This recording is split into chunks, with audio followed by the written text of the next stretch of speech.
We're going to grate it. And you want to try to get your grate to fine, like this size. And you're cooking with Chef Arden, and we're showing you how to make homemade hash browns. If you're familiar with Waffle House, this is the style that you will get when you go to a Waffle House.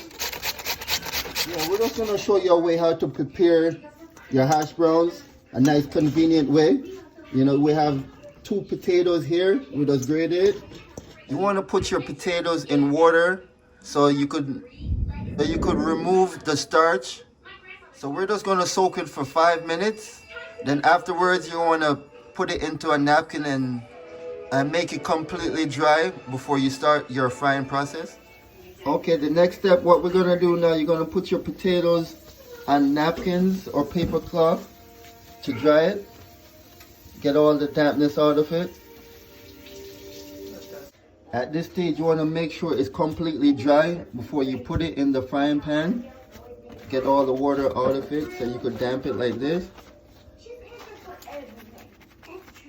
Beautiful. And just keep patting it. Now that my potatoes are dry, we're going to put it into the frying pan. Now we have our hash brown. Let it sit for 15 minutes. Then we're going to flip it over and let it sit for another 15 minutes on the other side.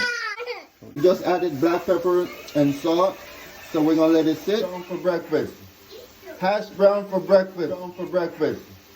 Hash brown for breakfast.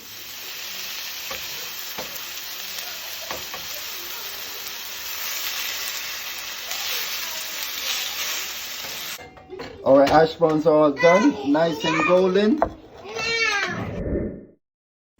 If you're wondering what we're going to eat with our hash brown today, we're eating egg and croissants. Cooking with Chef Arden, we have our egg white and our croissant.